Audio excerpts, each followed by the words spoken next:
Going to see the characteristics of various light sensors, LDR and the photodiode. Here is the trainer kit.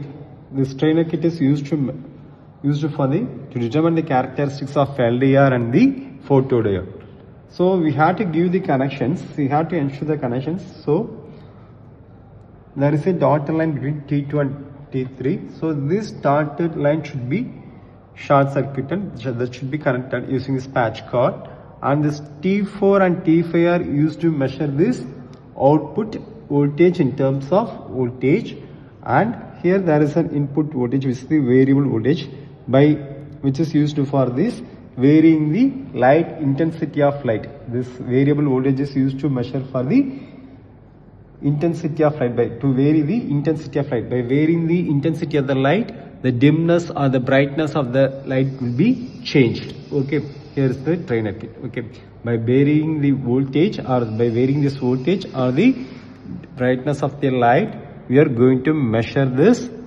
We are going to measure the output voltage, how the light and the voltage and the current are going to be determined. So to measure the output voltage and current, I am using voltmeter for measuring the voltage. From the same card, I am taking the multimeter to measure the current. Okay, now switch on the circuits.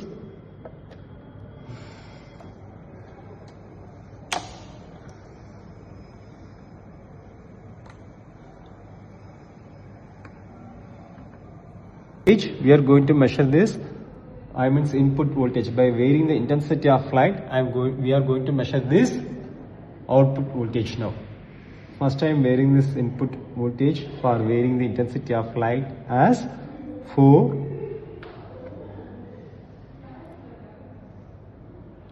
Yeah, 4 voltage.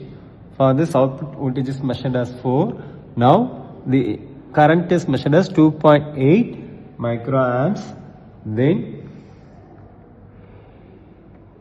varying the voltage to 6.5 and the output voltage is 4.5, where the intensity of current is, that intensity of light measured in current is 3.5 microamps. Then varying to 8.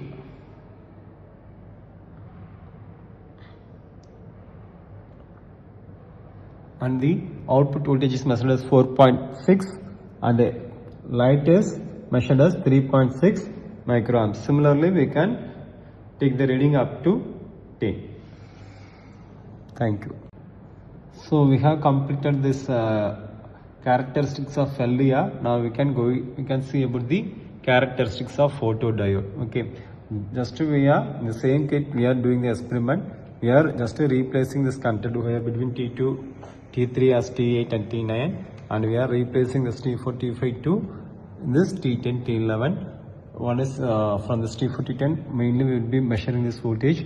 There is an resistance R2. The value of R2 can be measured using this multimeter. Okay, so that we can tabulate the reading for voltage, current and voltage drop across this R2. Okay. Now similarly, again we are going to vary this voltage. By varying this voltage, we can measure the change in voltage in this output, and similarly there will be change in this resistance. Okay, so similarly then we are again for the next reading we can changing into 8 voltage. Then we are seeing this output. What is the output? Now it is displayed as 5. Then we are taking the reading, noting the value of R2. So we can put the tabulation for bulb voltage, and the current can be calculated from this R2 and this voltage drop. Okay. Then finally, similarly, we can draw a graph between this VI curve, voltage in x-axis and current in the voltage in the x-axis and current in this y-axis. So the characteristic curve will be linearly increasing.